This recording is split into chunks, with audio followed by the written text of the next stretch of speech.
So transference. It's a term used when we push our emotions on other people. We transfer our emotions. It's actually can be used as a therapy term. So I like to I like to change it and refer to it as projecting. When we project what we think or how we feel onto other people.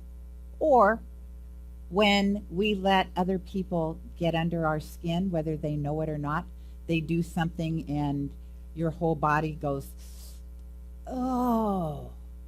And sometimes when that happens, we get into defend mode, do we not? We believe that we need to speak. We need to let them know that they have made us unhappy. Sometimes they may not even be aware that they've made us unhappy. We still want to let them know.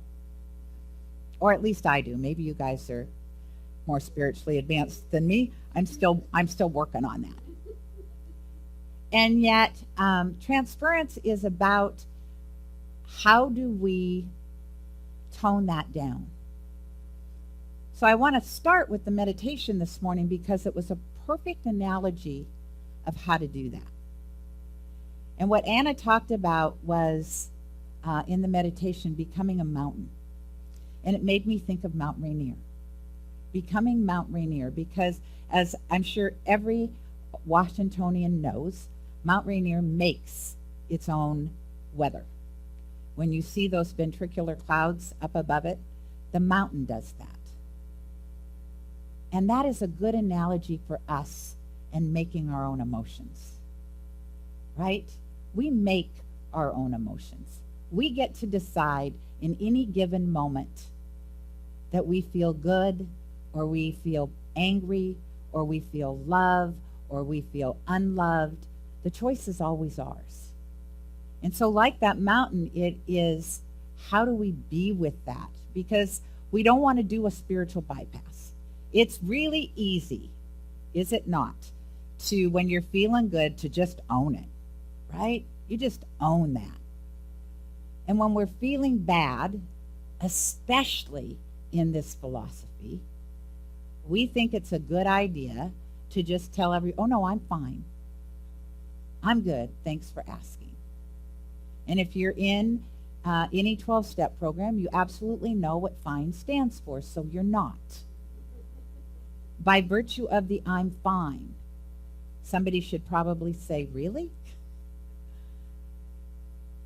And so what it is about, and Pema Chodron talks about holding your seat, being the mountain, which I thought was such a great meditation and unexpected.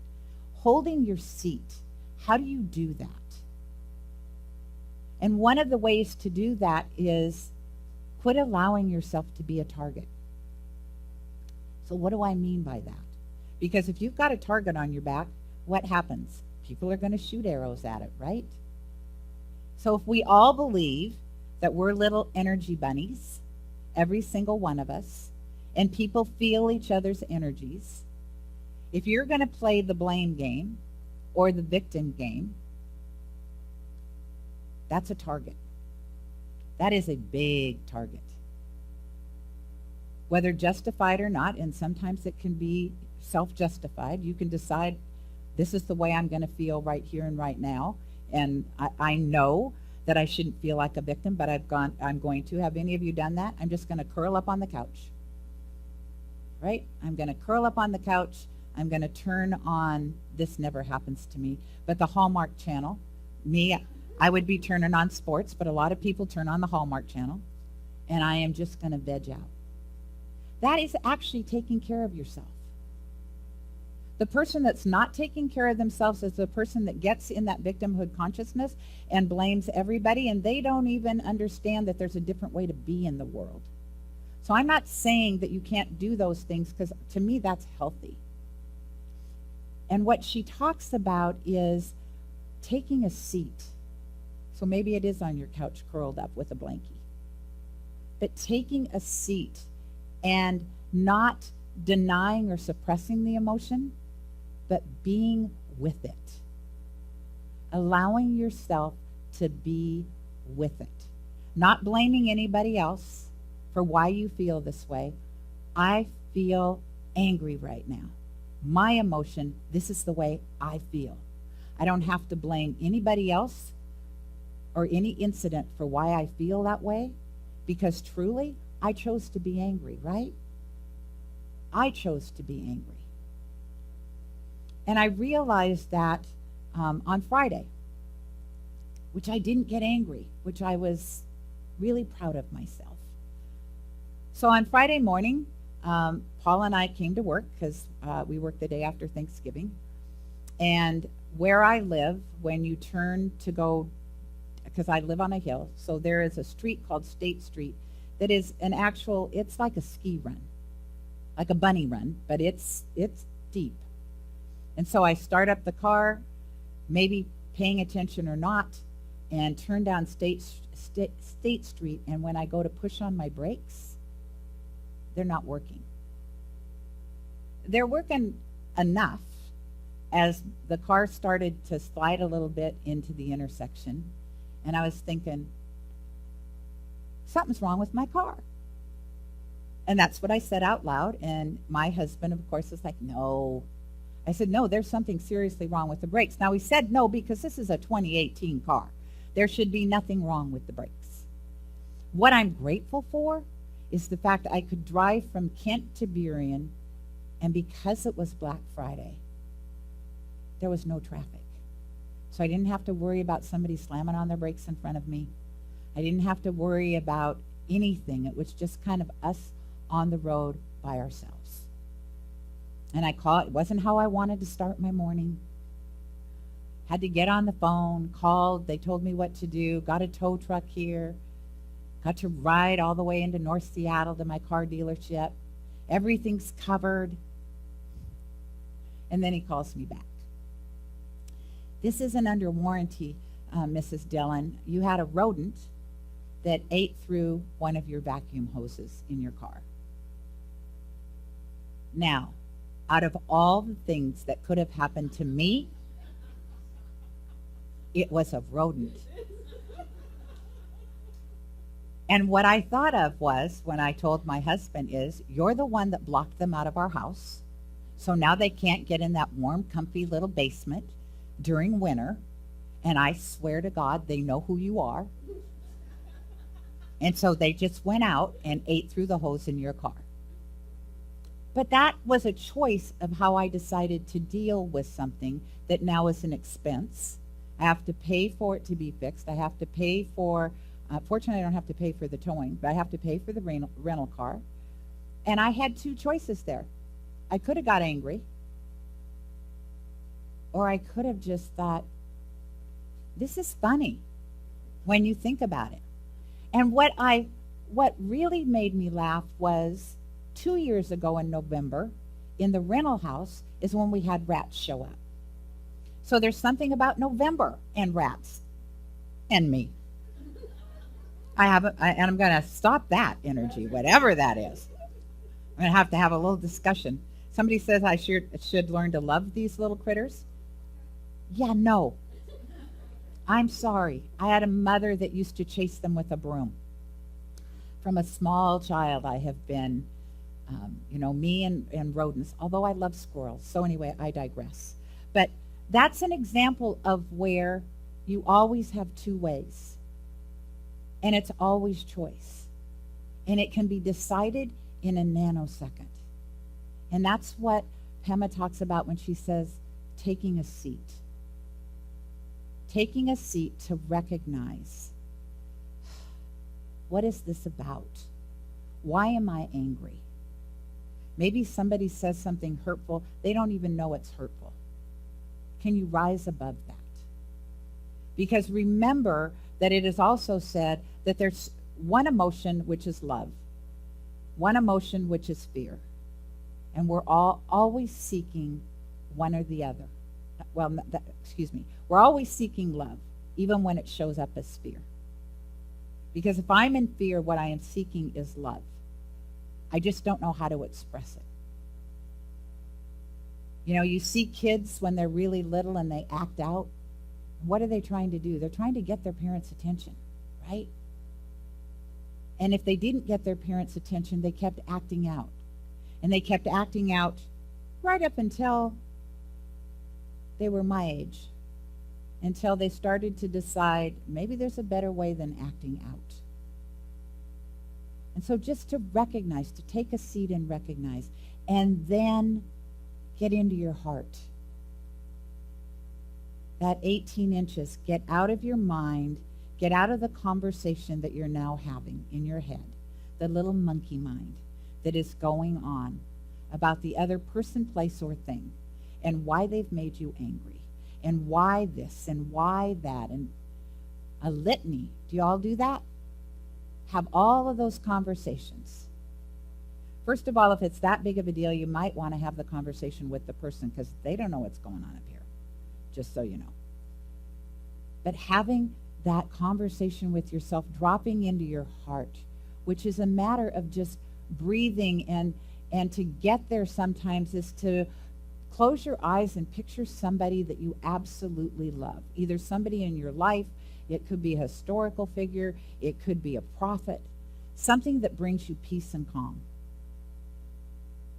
And allow yourself to be filled up with the energy of that person. And as you do that, you have more access to your heart. Because here's the thing, when we come from our heart, most of the emotions that we have will start to dissipate. And we'll start to look at, why am I really feeling this way? Why 10 years ago, if that had happened, why would I have, the car incident, I'm back to the car incident. 10 years ago, if that had happened, why would I have been angry? Why would I have thrown what I refer to now as a temper tantrum? I don't know what I would have referred to it back then. Just me being me. Why would I have gotten so angry and so upset and lost an entire day and then been told it was a rodent and then blamed the rodents, for crying out loud?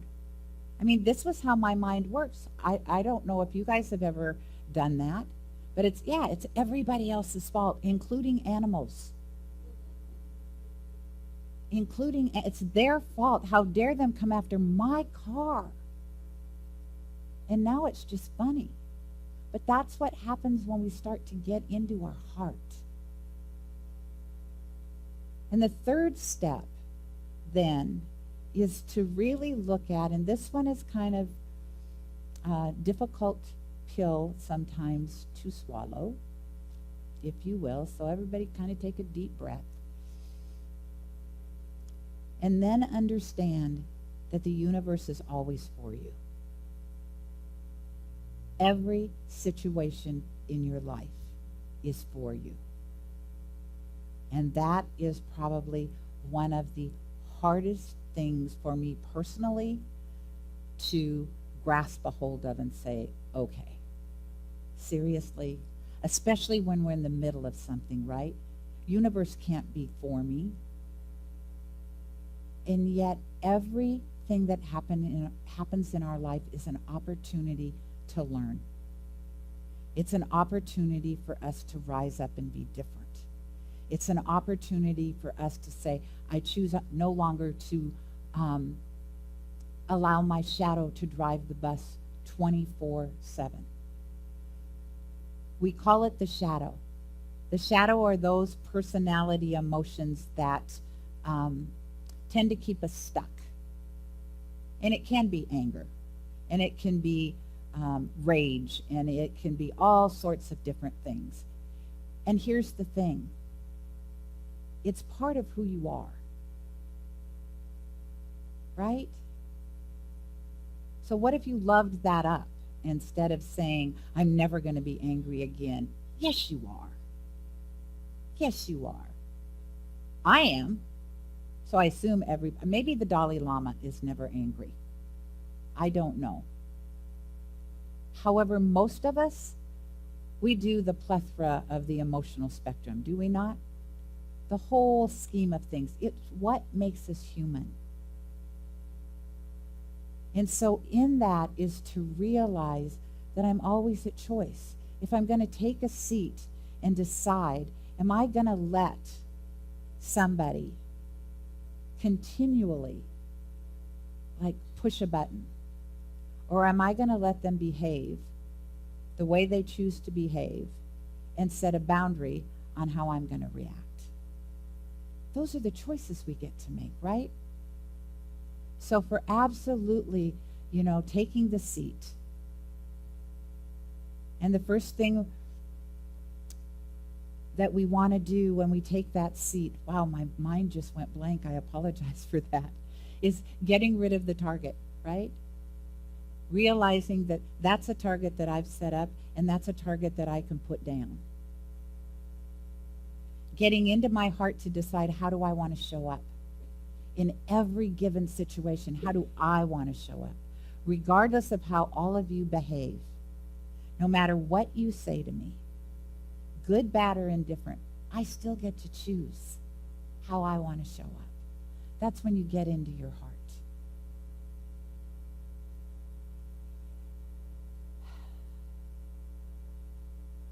And then seeing all of these obstacles as teachers. And then Ken Gordon, and so did Pema Chodron, has this way of being with reality, and it's to look at this as if it's a dream.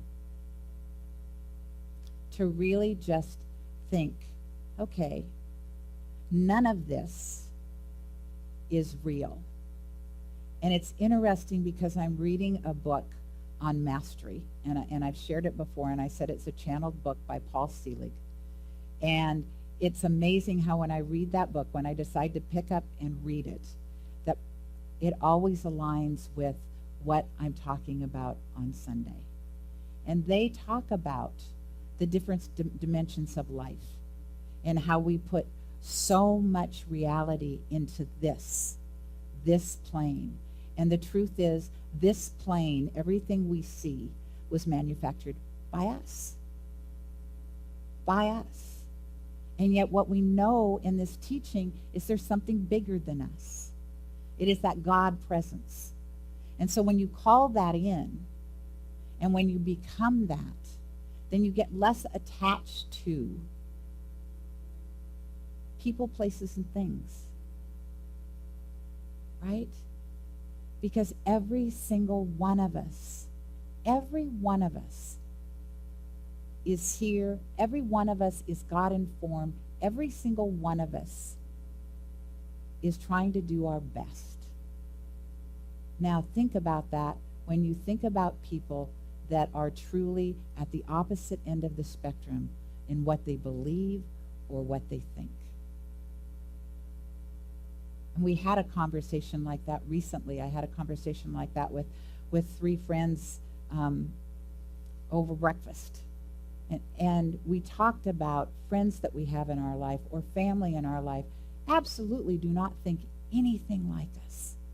And yet absolutely, with every ounce of their beingness, believe they are as right as I believe I am right.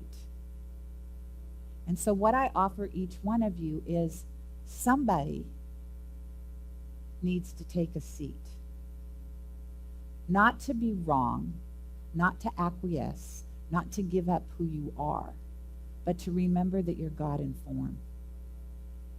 And so are they, and they may not realize that. So what if you decided to come from that place of unconditional love?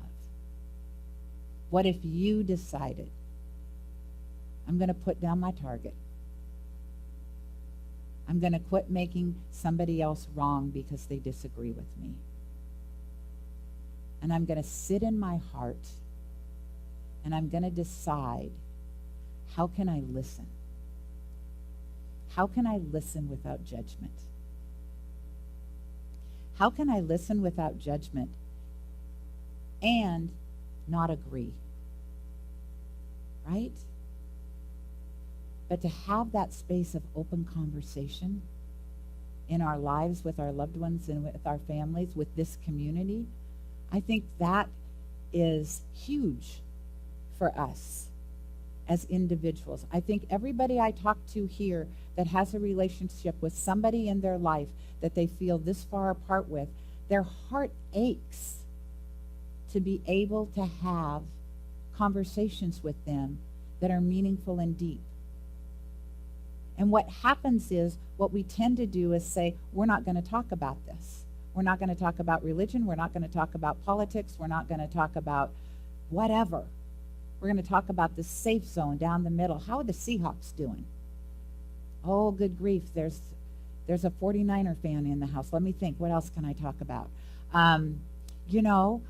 We're all going to disagree about something or everything. That makes us human, and it makes living a delight. Think about if really everybody that you associated with, think about it for a moment. They absolutely agreed with everything you said. Think about what that would be like. Well, if we're going to go there, we might as well go to, and then we're all going to look alike. And I don't mean just in color. I mean we're absolutely all going to look alike. So we better pick somebody we really like. Right? We're supposed to be different. We are absolutely supposed to be different. We are supposed to have different emotions, different ideas. We are supposed to grow in our spiritual beingness. Is how do we relate to each other through that?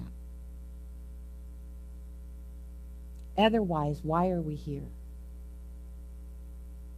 Because in the divine essence, what we teach here, in the one, it's the one constant, unchangeable vibration. It is that thing itself. And yet, in its magnificence, somehow it decided it wanted to experience emotions. It wanted to experience relationships. It wanted to experience what we have here called life, that is so precious and so wonderful. And sometimes I think we forget when we get so caught up in what we believe, how we think we're right. And so maybe we could learn to put down the righteousness tool and really look at a common ground of where we can be different and yet communicate with each other from a place of our hearts. Pretend it's a dream. And if it's a dream, then you get to intend how all of your relationships are going to happen. And that starts with each one of you. Because you're here and they're not. And so they may not know how to start that conversation. And so just to review the 4 things that Pema Chodron says to relax, if you will, or to get into, yes, I'm having this emotion. And it might be a shadow emotion, and I'm going to own it. And yet, how do I own it? How do I take a seat and own it? So the first thing you want to do is to remember, put down your target. And that means quit blaming other people. Whatever's going on in your life, what I believe, whatever's going on in my life, I will say it this way. I absolutely believe whatever happens in my life, I called it forward. The biggest gift somebody gave me was when somebody says something to you, ask yourself, why did I hand that person that script? What is it that I want to learn? And why is it that person? And then remember to get into your heart. And do that however you choose. You all have different methods. One is to pick somebody that you admire or love deeply, or a prophet. Picture them in your mind's eye and picture how they emanate love. And then call that into your heart.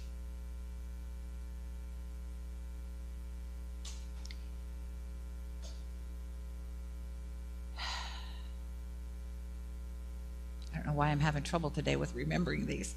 And then see all your teachers as obstacles. Everyone, if you can turn everything in your life and remember, oh, there's something here for me to learn. There is something here for me to learn. And then the last gift in her book is to remember, this is all a dream. It's just a dream that you're awake in. And so like any dream, you can change it. Have you ever done that, either in the dream or the next night when you go to sleep, you decide, I'm going to have the same dream, but it's going to be like this. And so as you do that in life, you get to decide how you show up in this dream that you're manufacturing. So let's pray. Mother, Father, God, Spirit, right here and right now, I call forth that divine essence. I know that love is absolutely at the very core of who and what we are. We each are God in form. Every single one of us, that divine essence, that raindrop on the ocean. There is no separation from it and us, or us and it, and there is no separation between us. That is the biggest illusion of all. We are all connected. We are all one.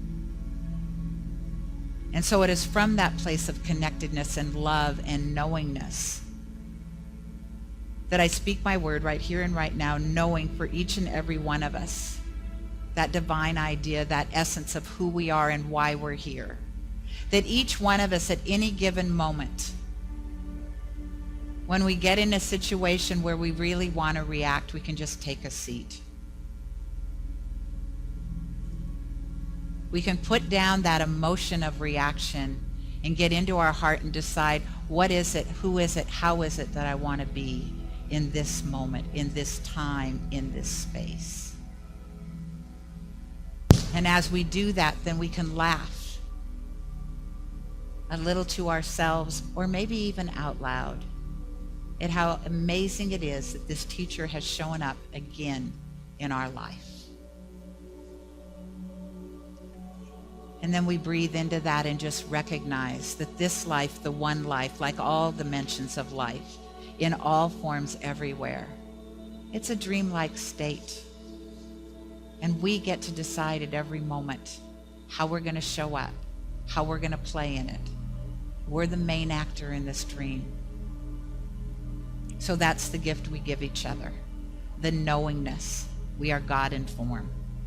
We have shown up in this realm, in this space, to experience life to the fullest. The taste, the smells, the emotions, the absolute beingness of who we are. And so I just say thank you, God, for this experience over and over and over again. For the highs and the lows, for the love and the not so love sometimes, for all of it, because it makes up who I am, who we are. And so in recognizing that, I recognize that the universe is always for me, and for that I am grateful. As I turn all of these words over, knowing that as it is spoken, it is done. God has said yes, because once we state something, the universe responds and manifests in the mind of God complete. And now it is up to us to crack open, to open wide and say, yes, I am here. I am here. I am here. So we just let go as we let God. And together we say, and so it is.